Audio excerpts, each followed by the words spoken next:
Y en sección 3 toma un paso para atrás y da poquito la historia de los Estados Unidos. Arriba habla poquito más de los eventos que ha pasado y abajo habla poquito más de los movimientos o diferentes cosas que gente o la comunidad ha hecho para combatir lo que está pasando arriba. En medio ya donde miras muchas historias personales de la gente de aquí de Omaha que puso algo como, si piensan que algo faltaba de arriba o de abajo, aquí es donde la gente puso su comentario. Ok, ahora vamos a comenzar con la historia. Es una historia larga, así que lo voy a hacer poco corto, lo más posible que pueda. Primero podemos ir hasta los 1800, cuando tenemos esclavitud. Ya en 1863 es cuando tenemos el Emancipation Proclamation y es cuando el presidente Abraham Lincoln ya dice, ya no vamos a tener esclavitud. Ahora cuando bajamos, pero ya cuando dice que no hay esclavitud, la gente siempre es inteligente y busca la manera, no siempre para lo bueno. Ahora en 1865 tenemos códigos negros y eso es ya cuando el Estado dice, ok, es legal haciendo la esclavitud, pero ¿qué podemos hacer para seguir nuestra economía? Porque en el sur de América mucha de la economía venía de esclavitud. Ellos trabajaban y sembraban las tierras allá abajo. Pero ya cuando el presidente canceló eso, pues ya no tenían esa misma gente trabajando. Así que los estados se pusieron muy listos y buscaban la manera. ¿Y cómo buscaban la manera? Es que en el tercer amendment, a donde dice que ya no pueden a esclavitud, miraron un hoyo y dice,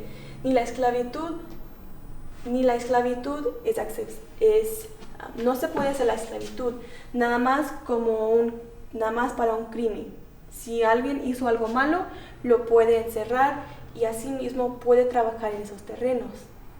Así que lo que miramos es que muchos estados abusaron de eso, porque el estado es el uno que determina qué va a ser un crimen.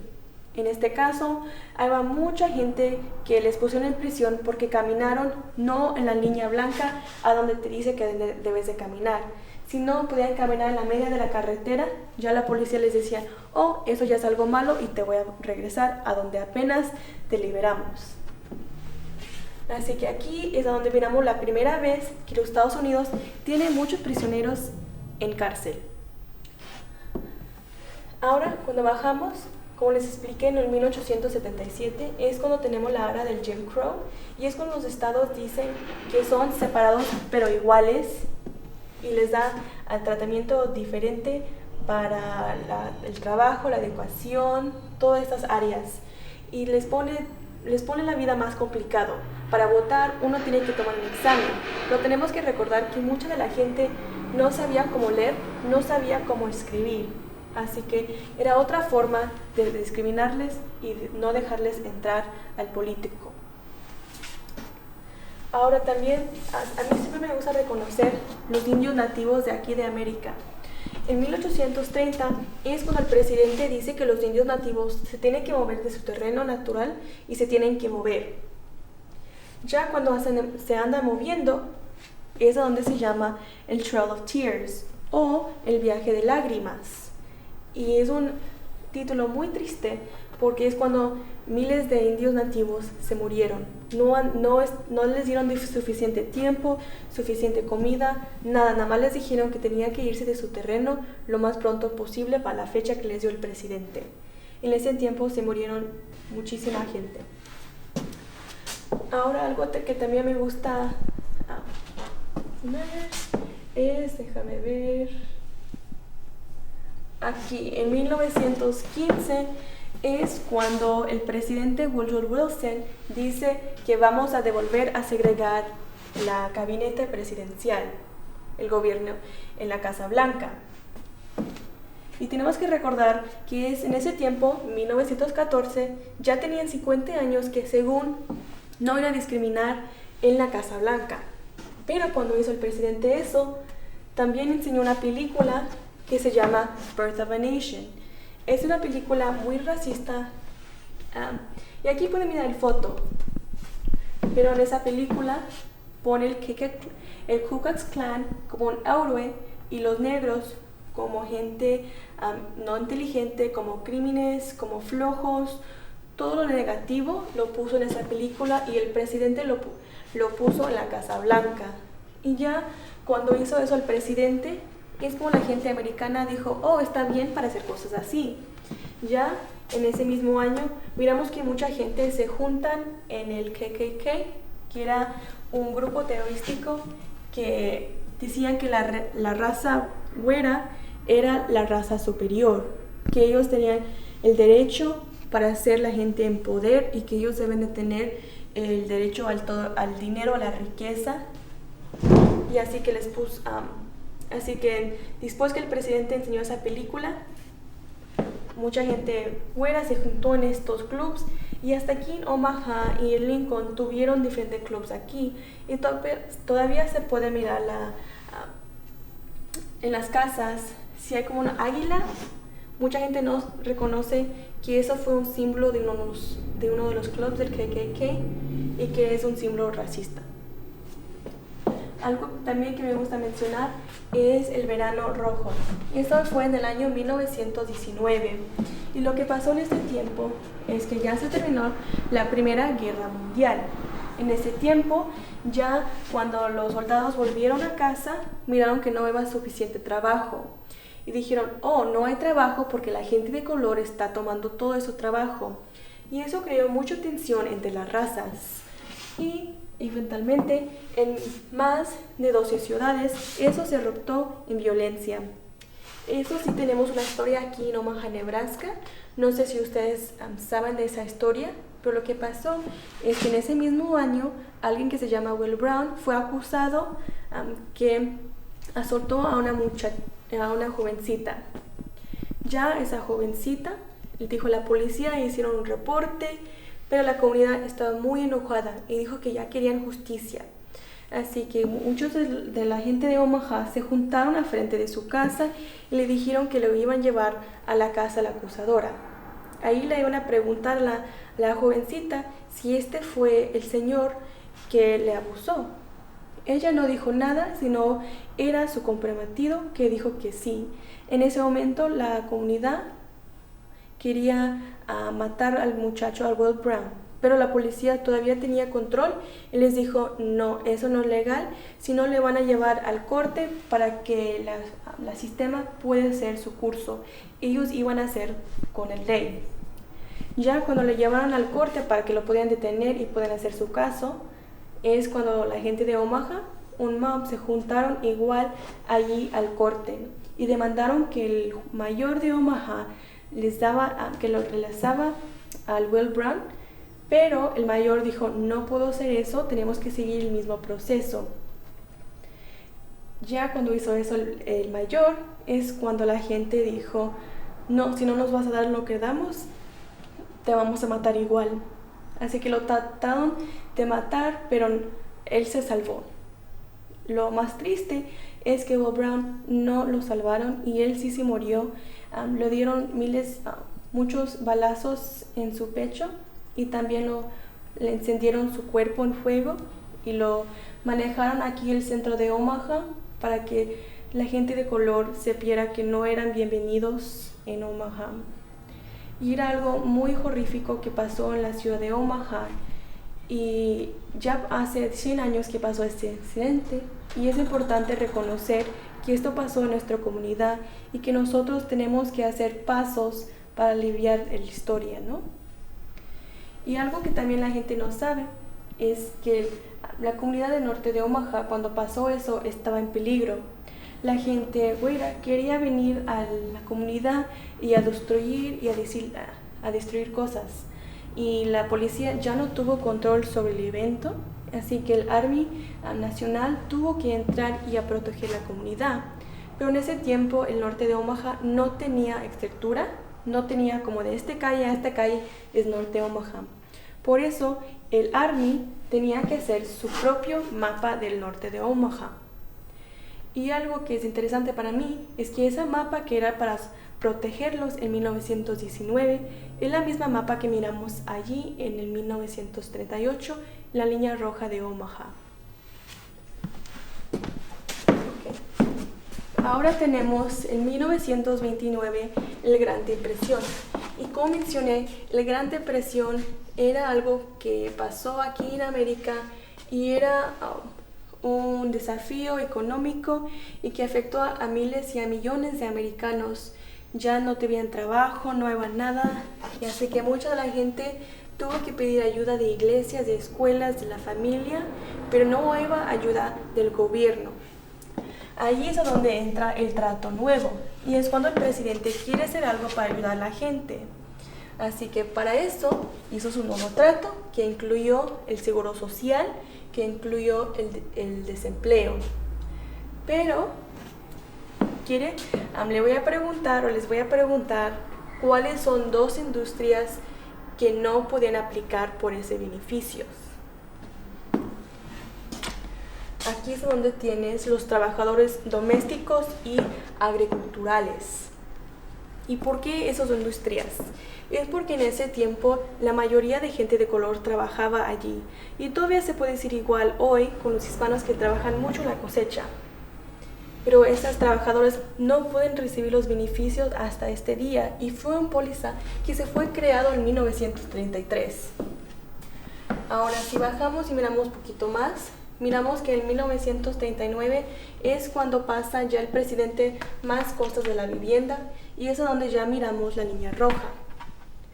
Y aquí en la línea roja lo definen como práctica de negar los préstamos o servicios a una área por la raza o la étnica de ese lugar.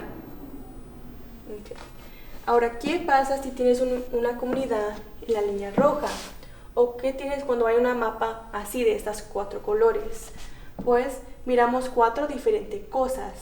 La primera es blockbusting, y eso se refiere cuando un real estate speculator, alguien del real estate, va a una casa de americanos en una área y les dice, si una persona de color ya es tu vecino, ya las casas no van a tener valor, así que sugiero que me vendes la casa con este cierto precio.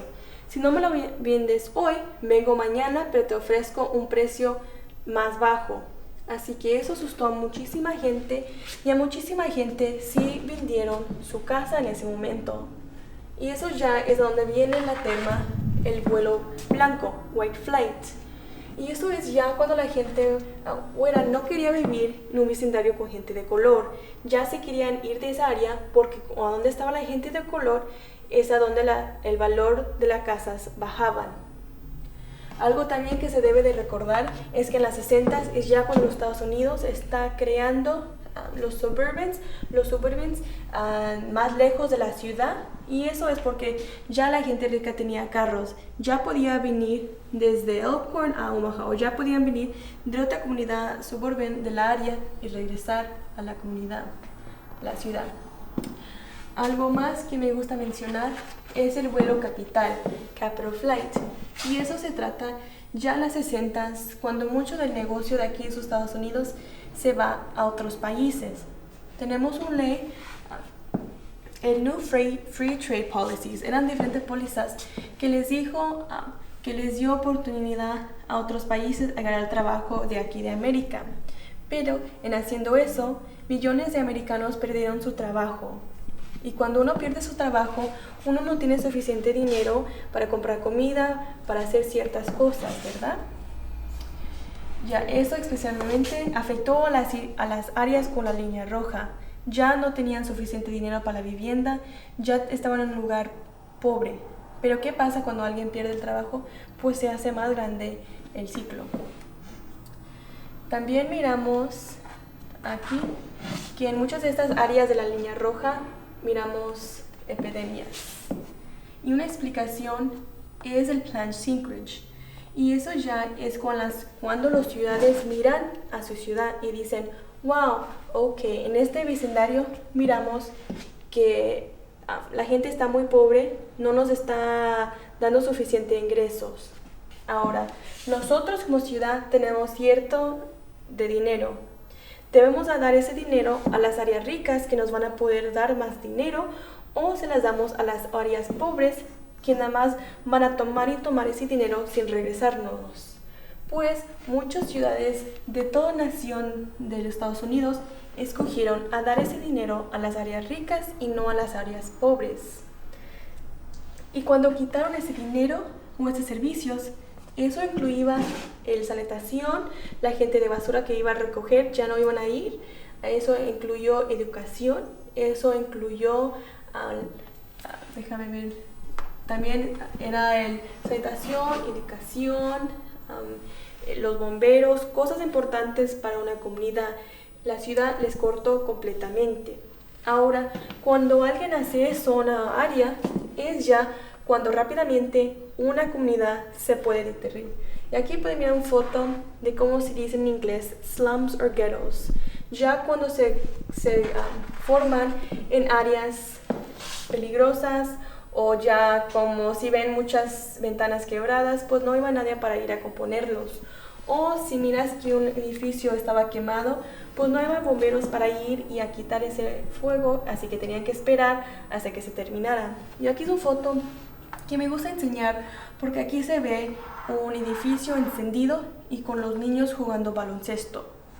Es algo peligroso y que es algo que hoy no vemos usualmente.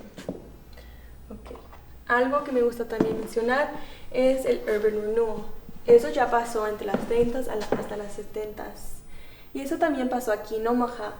Pero el tema en general se enfoca en que muchas ciudades quisieron implementar carreteras, interstates, el highway, cosas en sus ciudades para hacerlos más interconectados de un área más lejos a otra área de la ciudad. Pero, ¿cómo decidieron a dónde iba a ir esa carretera o ese interstate? Pues en muchas áreas ellos escogieron a donde eran más pobres o a donde no iban a luchar tanto para construir la calle. Y aquí en Omaha sí tenemos un ejemplo con el freeway, el North 75 Freeway, aquí en esta área, no muy lejos de aquí del Union of the Contemporary Art. Y esa carretera fue construida en las 60s y quitó muchas de gente de color, de afroamericanos, de su casa. Y algo que mucha gente no sabe es que la ciudad no les dio suficiente tiempo ni les dio suficiente dinero para que se pudieran ir cómodos de la área. Y aquí también tenemos al senador Ernie Chambers. Él era bien vocal diciendo que esta decisión que iba a hacer la ciudad no era correcto porque ya vivía allí mucha gente. Y también no iba a ser lo que según decía la ciudad, porque la ciudad dijo que iba a traer diferentes oportunidades económicas para la comunidad aquí norte de Omaha. Pero algo que dijo el senador Ernie Chambers, que hizo lo contrario, sino les hizo más daño a la comunidad, porque antes la comunidad era junto, pero ya cuando construyeron la calle o la interstate, lo puso en dos diferentes comunidades. Ya era más difícil para que una familia de este lado vea a su familia de este lado porque estaba ese interstate en medio.